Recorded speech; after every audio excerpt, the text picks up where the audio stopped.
Donald Trump कह रहा है कि जी पाकिस्तान ने और कई देशों ने बोला है कि नहीं अभी आप थोड़ा सा रुक जाओ। तो मैंने भी बड़ा दिल दिखा के मैंने बोला कि चलो रुक ही जाता हूं, अगर तुम लोग कह रहे हो, तुम लोग जिद कर रहे हो तो मैं रुक जाता हूं। डोनाल्ड ट्रंप इस तरीके से पोर्ट्रे कर रहा है, यानी कि कल अगर पलटवार करना पड़े ईरान को तो कुछ कर नहीं पाएगा, ये आसिम मुनीर को ठिकाने लगा देगा। अब देखिए बीच में चाइना, अब चाइना क्या करेगा कि और देशों को बीच में लाएगा। सडनली आपको यह पता लगेगा कि ईरान अकेला नहीं है, 20-25 देश हैं ईरान के पीछे खड़े हुए।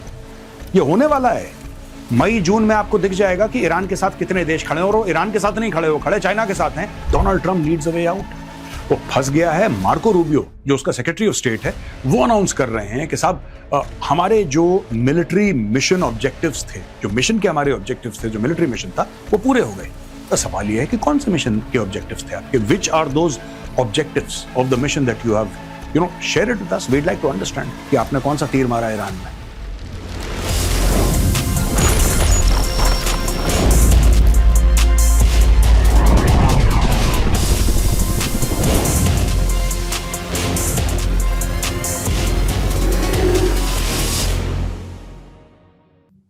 जय हिंद दोस्तों, मैं हूं मेजर गौरव आर्या और आप देख रहे हैं द चाणक्य डायलॉग्स। यहां पे डोनाल्ड ट्रंप कह रहा है कि युद्ध खत्म हो गया। ये डोनाल्ड ट्रंप का कहना है, युद्ध खत्म हो गया, और उसका यह कहना है कि सिर्फ ऑपरेशन फ्रीडम, एपिक फ्यूरी खत्म है, ऑपरेशन फ्रीडम चालू है, यानी कि स्ट्रेट ऑफ हॉर्मुज में जो नेविगेशन है उसको हमें ठीक ठाक रखना है। यार जहाज आए जहाज जाएं, व्यापार चले, लेकिन इसमें एक और चाबी है। उसने ये बोला है कि कुछ दिनों के लिए इसको भी हम रोक देते हैं, देखते हैं पीस टॉक्स कहां जा रही हैं। पर दोस्तों डोनाल्ड ट्रंप के ऊपर ना बेइंतहा प्रेशर है, बेइंतहा प्रेशर है डोनाल्ड ट्रंप के ऊपर। और प्रेशर किस बात का? धीरे धीरे धीरे क्लॉक टिक हो रही है। मई में आ गए हम लोग, जून जुलाई अगस्त सितंबर अक्टूबर, 5 महीने के बाद नवंबर में वोटिंग होगी और मिड टर्म इलेक्शंस है। और उसके पहले एड़ी चोटी का बल लगा के 4-5 चीजें ऐसी दिखानी है डोनाल्ड ट्रंप को कि यार उसके आने से देश का कायाकल्प हो गया। क्योंकि आज की तारीख में तेल महंगा, खाने की चीजें महंगी, घर महंगा, हर चीज महंगी अमेरिका के अंदर, और लोग डायरेक्टली डोनाल्ड ट्रंप को ब्लेम कर रहे हैं। अब ये फंस गया, मरता क्या ना करता, कुछ ना कुछ करना पड़ेगा, टैको करना पड़ेगा। ट्रंप ऑलवेज चिकन्स आउट, कोई यू टर्न लेना पड़ेगा, लोगों की आंखों में धूल झोंक के पतली गली से निकलना पड़ेगा डोनाल्ड ट्रंप को। दोस्तों ये रिपोर्ट है बीबीसी की। Trump says US to pause operations to guide vessels through Strait of Hormuz based on the request of Pakistan and other countries. ये सबसे बड़ा चूरन है, based on the request of Pakistan. अब मैं आपको एक बात बता रहा हूं, लोग कह रहे हैं पाकिस्तानी इस चूरन को बेच रहे हैं कि देखो हर अपने दूसरे ट्वीट पे जब भी बात होती है पीस टॉक्स की, डोनाल्ड ट्रंप हमारा नाम लेता है, हमारा नाम लेता है। पाकिस्तानी एक ऐसी कौम है जो कभी यह नहीं पूछती कि अगर कोई कुछ कर रहा है तो उसके पीछे कारण क्या है। अगर उनको लगता है कि इसमें बेनिफिट है तो आंख अपनी बंद कर लेते हैं।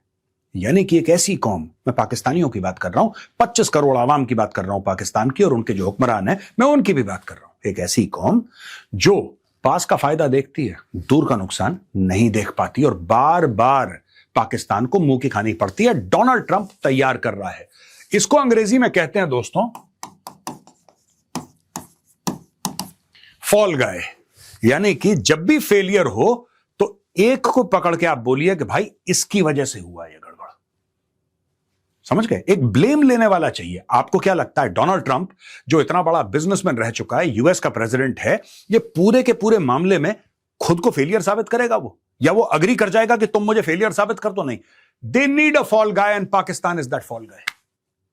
पाकिस्तान का के ऊपर ये ठीकरा फोड़ा जाएगा कि बेटा तुम्हारी वजह से नालायकी हुई है, तुम पीस टॉक्स नहीं करवा पाए, इसलिए बार बार पाकिस्तान को सामने डालता है अदर कंट्रीज। एक बात बताइए, डोनाल्ड ट्रंप जो पूरा निबंध लिख देता है, जो ट्रूथ सोशल पे सिर्फ एक पोस्ट नहीं डालता, पूरा निबंध डाल देता है, अदर कंट्रीज, ये कंट्रीज हैं कौन सी? 2-3 कंट्रीज का नाम तो बताते हैं हमें कि साहब ये भी कंट्रीज हैं। कुछ नहीं है, ये चूरन बेच रहा है। Tremendous military success and we've had during the campaign against the country of Iran, and additionally the fact that great progress has been made towards complete and final agreement with the representatives of Iran. We have mutually agreed that while the blockade will remain in full force and effect, Project Freedom, the movement of ships through Strait of Hormuz, will be paused for a short period of time to see whether or not the agreement can be finalized and signed. अच्छा जी, यहां पे Iranian state media ने बोला है कि Trump ने retreat कर दिया और इसके कंटिन्यूड फेलियर्स हैं। डोनाल्ड ट्रंप कह रहा है कि जी पाकिस्तान ने और कई देशों ने बोला है कि नहीं अभी आप थोड़ा सा रुक जाओ, तो मैंने भी बड़ा दिल दिखा के मैंने बोला कि चलो रुक ही जाता हूं, अगर तुम लोग कह रहे हो, तुम लोग जिद कर रहे हो तो मैं रुक जाता हूं। डोनाल्ड ट्रंप इस तरीके से पोर्ट्रे कर रहा है, यानी कि कल अगर पलटवार करना पड़े ईरान को तो कुछ कर नहीं पाएगा, ये आसिम मुनीर को ठिकाने लगा देगा, क्योंकि किसी ना किसी को तो इसको बोलना है कि यार ये बंदा था, इसकी वजह से हुआ ये। He will find somebody to blame. Donald Trump कभी अपने ऊपर कभी ब्लेम डोनाल्ड ट्रंप नहीं लेता है। 80 साल का होने वाला है, 2-4 महीने में हो जाएगा 80 साल का। आप इसकी जीवनी चेक करिए, इसने कभी ये नहीं बोला है कि आई एम सॉरी यार, this is happened and this is my fault and therefore I take responsibility. ना, ये सब चैप्टर उसकी बुक में है ही नहीं। अब ये देखिए साहब, ईरानी स्टेट मीडिया ये कह रहा है कि ट्रंप रिट्रीट कर गया, यानी कि पीछे हट गया, और इसके कंटिन्यूड फेलियर्स हैं। अब यहां पे आप ये देखिए, straight of Hormuz expand control कर दिया ईरान ने। तो यहां पे ईरान कहता है, ये देखिए, ये हम स्ट्रेट ऑफ हॉर्मुज, ये वाला इलाका है ना, अब ये तो ईरानियन वाटर्स हैं, ये ओमानी वाटर्स हैं, करेक्ट। अब दोस्तों यहां पे अगर आप देखेंगे, ईरान का यह कहना है कि ईरान एक्सपैंडेड एरिया, वो कह रहा है कि ये केशम आइलैंड है, यहां से लेकर यूएई तक, और ये माउंट मुबारक से लेकर फुजैरा तक। फुजैरा वो जगह है जो 48 घंटे पहले इन्होंने बॉम्ब मारे थे, इस पे मिसाइल मारी थी, ये वही जगह है यूएई में। तो इन्होंने फुजैरा को ठोक दिया था। तो ये कह रहे हैं कि जो पहले हमारा कंट्रोल यहां पे था, अब वो कंट्रोल इस इलाके में हो गया, यानी कि ये पूरा इलाका ईरानियन कंट्रोल के अंडर है। और दोस्तों यहां पे गल्फ ऑफ ओमान में करीब इस इलाके के आसपास ये यूएस का ब्लॉकेड है, ठीक है। ईरान अपना कंट्रोल इसमें एक्सपैंड कर रहा है, ऐसा ईरान का कहना है। यह खबर हमने ली है रॉयटर्स से, और जब बॉस चूरन बेचता है तो बाकी टीम मेंबर भी उसके चूरन बेचते हैं। यह इनकी मजबूरी बन जाती है, भाई आपको अपने बॉस को सपोर्ट करना है। अब मार्को रूबियो क्या करे, अब उसकी गलती भी नहीं है। जब उसका बॉस कह रहा है कि जीत गए, सच तो इसको भी पता है, लेकिन इसको चूरन बेचना पड़ेगा। Rubio says US has achieved the objectives of Iran operation. US Secretary of State Marco Rubio argued on Tuesday that the United States had achieved its objective in its military campaign against Iran, despite not yet securing Tehran's enriched uranium, and that the effort to ensure safe passage for oil transit in the Strait of Hormuz is a separate, smaller defensive operation. The Operation Epic Fury is concluded. We achieved the objectives of that operation. I'm not going to, we are not cheering for an additional situation to occur. We would prefer the path of peace. What the president would prefer is a deal. अच्छा, अब आप एक बात बताइए, ये लोग क्या क्या चाह रहे थे? ये चाह रहे थे, अब 28 फरवरी को हमला होता है, 27 तक तो स्ट्रेट ऑफ हॉर्मुज खुला ही था, 28 के बाद ही तो बंद करा ईरान ने। तो कह रहे हैं कि स्ट्रेट ऑफ हॉर्मुज हम खोलना चाहते हैं, वो तो खुला था। तो अगर स्ट्रेट ऑफ हॉर्मुज खुला था तो 28 तारीख को आपने बम क्यों गिराए? ठीक है, आपने कुछ सोच समझ के, आपके कुछ एम्स होंगे ना, आपके कुछ एम होंगे। बाद में इन लोगों ने गोल पोस्ट बदले। इजराइल का एक ही एम था, रेजिम चेंज। इजराइल को और कोई एम में इंटरेस्ट नहीं है, उसको यह पता है कि रेजिम चेंज होगा तो बैलिस्टिक मिसाइल प्रोग्राम भी खत्म हो जाएगा और न्यूक्लियर प्रोग्राम भी खत्म हो जाएगा। सबसे पहले ईरान को, आपको ईरान की जो लीडरशिप है उसको हटाना है। काफी हद तक ये लोग सक्सेसफुल हुए, लेकिन इजराइल का जो एम था वो रेजिम चेंज था। राइजिंग लायन जो ऑपरेशन किया था ना, राइजिंग लायन, वो तो शाह का फ्लैग है, इसीलिए ऑपरेशन का नाम भी राइजिंग लायन, कि सबको पता लग जाए कि रेजिम चेंज। अमेरिका ने अटैक क्यों किया, अभी तक हमें यह समझ में नहीं आया दोस्तों, क्योंकि कभी ये कहते हैं साहब कि ईरान की जो नेवी है हम उसको खत्म करना चाहते थे और वो हमने कर दी। ईरान की एयरफोर्स को हम खत्म, उसकी नेवी तो वैसी खत्म थी और एयरफोर्स वैसी खत्म थी। पुराने कुछ रिकिटी से उनके फाइटर जेट्स थे बेचारे, ऐसा कोई लेटेस्ट कोई फाइटर जेट था नहीं उनके पास। पुराने 20, 25, 30 साल पुराने उनके पास टेक्नोलॉजी, 40 साल पुरानी टेक्नोलॉजी है, क्योंकि 1979 के बाद तो आपने उनके ऊपर इतने सैंक्शंस लगा दिए कि स्पेयर पार्ट्स नहीं आ रहे उनके पास, जुगाड़ से चला रहे हैं। ऐसी कोई उनके पास नेवी नहीं है जिसको आप कह सकते हैं कि बड़े तगड़े डिस्ट्रॉयर्स हैं उनके पास और इतनी बड़ी फ्लीट है, कुछ नहीं है उनके पास। आपने अगर ईरान की नेवी सिंक कर दी तो क्या किया, और अगर आपने उनकी एयरफोर्स को ग्राउंड कर दिया तो क्या हुआ? क्योंकि उनकी एयरफोर्स तो तब भी ग्राउंड थी पिछले साल जब आपने मिडनाइट हैमर लॉन्च करा था। मैं अमेरिकन की बात कर रहा हूं। और जब इजरायलियों ने राइजिंग लाइन ऑपरेशन लॉन्च किया था तब भी उनकी एयरफोर्स टेक ऑफ नहीं करी थी। तो ये 1.5-2 महीने से चल क्या रहा है?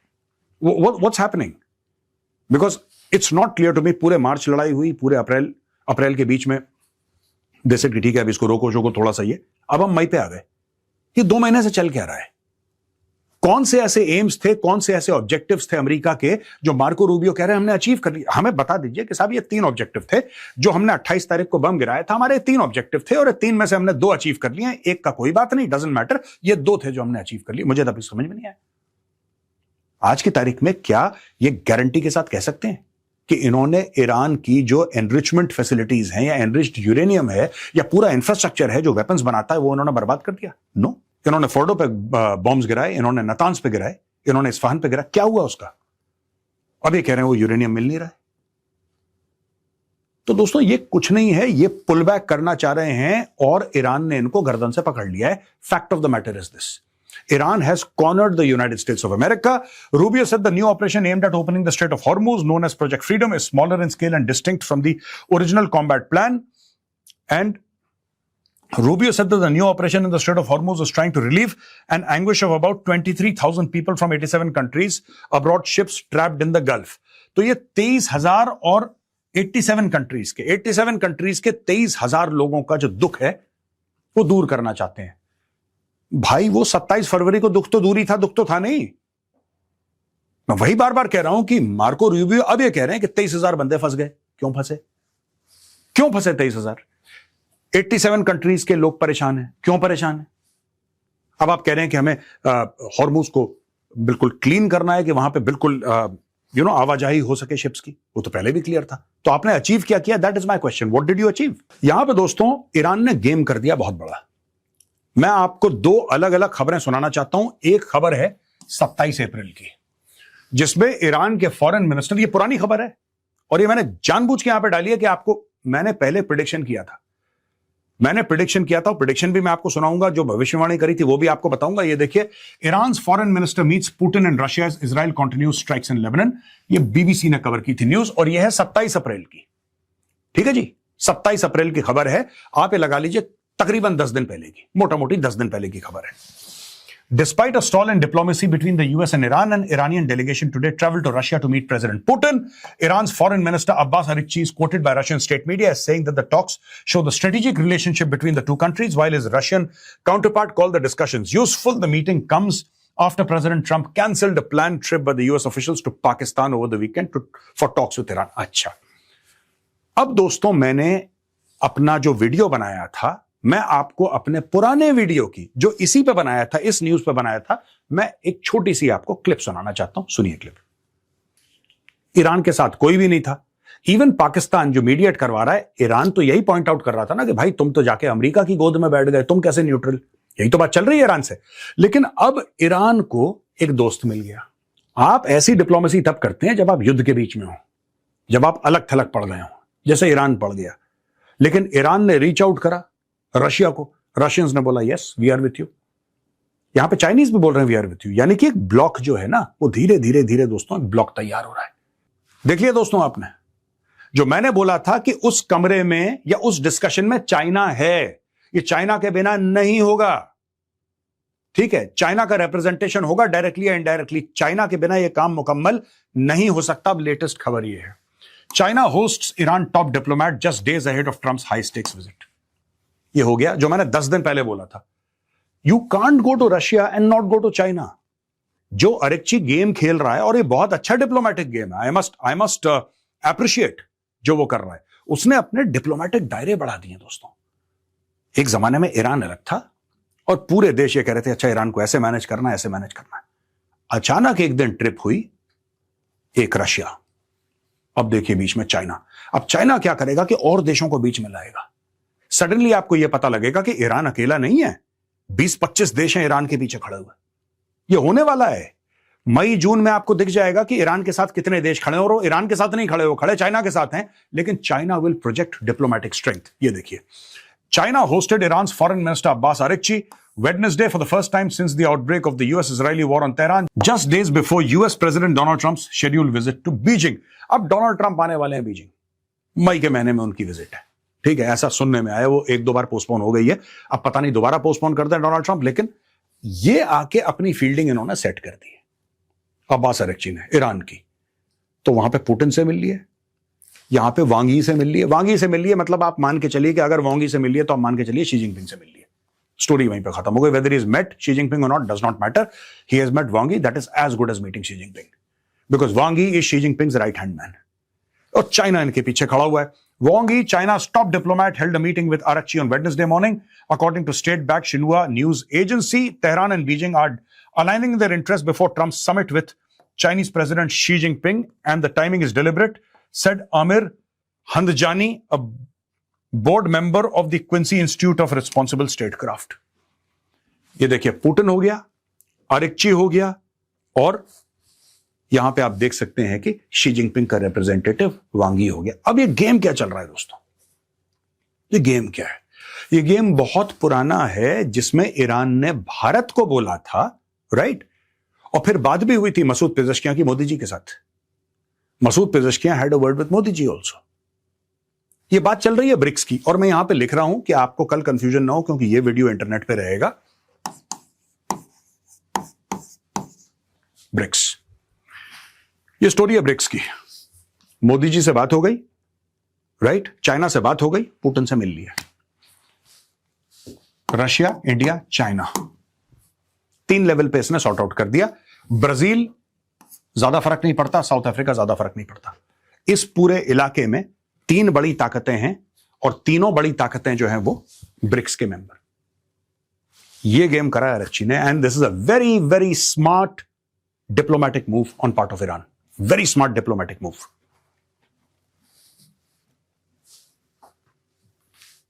यहां पे दोस्तों वॉल स्ट्रीट जर्नल कहता है, extremely interesting point of view, China steps up US sanctions fight, defying blacklisting over Iranian oil.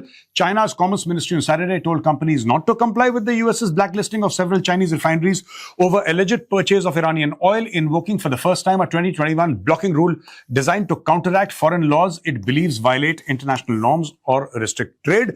अब चाइना भी सामने आ गया। चाइना ने बोला, हमने आपको बोला था ना, वो टी पॉट रिफाइनरीज के बारे में हमने बात करी थी। मेरा पुराना वीडियो आप देख सकते हैं, इसी को हमने कवर किया था। वो वीडियो आपको नहीं दिखाऊंगा, you may be remembering. T pot refineries, China में छोटी छोटी रिफाइनरीज हैं जो कि इंडिपेंडेंट है, राइट? छोटी छोटी रिफाइनरीज हैं जो कि ज्यादातर जो रशियन ऑयल है, ईरानियन ऑयल है, वहीं पे आके वो उसको they refine that oil there. Teapot refineries, तो वो कट दोबारा करेंगे। टी पॉट रिफाइनरीज, तो उनके ऊपर सैंक्शंस लगा दिए, और सैंक्शंस लगा दिए कई सारी कंपनीज पे जिनके शिप्स चलते हैं। तो चाइना ने बोला कि नहीं, ये नहीं चलेगा। Beijing has typically been wary of being seen to openly violate US sanctions, even as privately run Chinese refiners known as teapots buy nearly every barrel of oil Iran exports. The US in recent weeks has taken new steps to target Chinese refineries. In April, it imposed sanctions on a unit of Hengli Petrochemical, a major industrial company in China that the US said had purchased billions of dollars of Iranian oil. It also warned financial institutions that they could be targeted for facilitating transactions for Chinese refineries using Iranian oil. तो यहां पे ये चल रहा है, China has decided to fight back. US ने sanctions लगा दिए। Typically, China US sanctions को violate करने का ज्यादा इच्छुक नहीं रहता है. It does not want to get into a conflict, but there will be a time when China will take a stand. So China has clearly told the US thus far and no further. Now China is pushing back. तो दोस्तों, हमने ये discuss करा इस video में किस तरीके से Donald Trump needs a way out. वो फंस गया है। मार्को रूबियो, जो उसका सेक्रेटरी ऑफ स्टेट है, वो अनाउंस कर रहे हैं कि साहब, हमारे जो मिलिट्री मिशन ऑब्जेक्टिव्स थे, जो मिशन के हमारे ऑब्जेक्टिव्स थे, जो मिलिट्री मिशन था, वो पूरे हो गए। तो सवाल ये है कि कौन से मिशन के ऑब्जेक्टिव्स थे आपके? Which are those objectives of the mission that you have share it with us. We'd like to understand कि आपने कौन सा तीर मारा ईरान में, और आपने ईरान को कितना झुका दिया। आपने अगर ये कह रहे हैं कि मिलिट्री ऑब्जेक्टिव्स आपने मीट कर लिए, यानी कि ईरान के पास पहले कुछ था, या कुछ कैपेबिलिटी थी, या कोई एक पोजीशनिंग थी जिसको आपने डिग्रेड कर दिया। यही तो होता है। मिलिट्री ऑब्जेक्टिव्स क्या होते हैं? ईरान में कोई चीज आपने बदल दी, something changed by use of force. आपने काइनेटिक रिस्पॉन्स करा, या आपने काइनेटिक एक कार्रवाई करी ईरान के खिलाफ, और आपने कुछ अपने ऑब्जेक्टिव्स अचीव करे। यानी कि ईरान में कुछ था या कुछ नहीं था, आपने उसको पूरा करा या उसको हटा दिया। वो क्या था? This question US is unable to answer, और ईरान ने इसको वीकनेस की तरह देखा है। और जब से ईरान ने वीकनेस की तरह देखा है, ईरान के जो फॉरेन मिनिस्टर हैं, उनका पुतिन से मिलना, उनका फिर वांग यी से मिलना, राइट? मोदी जी से पहले मसूद पेजेश्कियां की बात होना, यानी कि Iran can now smell the fear in the US. जब मैं कहता हूं fear in the US, it is not fear of Iran that the US has, it has a fear of circumstances. कि यार, हमने तो सोचा था इनका बिल्कुल बॉम्ब करके खत्म कर देंगे ईरान को, अब ये बॉम्बिंग सिर्फ डोनाल्ड ट्रंप के ट्वीट्स में रह गई, या ट्रूथ सोशल के पोस्ट पर रह गई। जमीनी कार्रवाई यूएस ज्यादा कुछ नहीं कर पाया। तो ये clearly Iran sees it as a failure. Even the world sees it as a failure, but nobody wants to upset Donald Trump. कोई ये नहीं कहना चाहता डोनाल्ड ट्रंप को कि आप तो बड़ा यार वो बैंड शैंड बजाकर गए थे कि मैं ईरान का ऐसा कर दूंगा वैसा कर दूंगा, कर कुछ पाई नहीं एंड में। So this is where it stands. अब जैसे जैसे चीजें और आगे बढ़ेंगी, we'll get the latest news to you. Thank you for watching this video ladies and gentleman, बहुत बहुत धन्यवाद आपका। अगर वीडियो पसंद आए तो वीडियो को लाइक कीजिए, हमारे चैनल को सब्सक्राइब कीजिए, बेल आइकन दबाना बिल्कुल मत भूलिएगा। जय हिंद, वंदे मातरम, भारत माता की जय।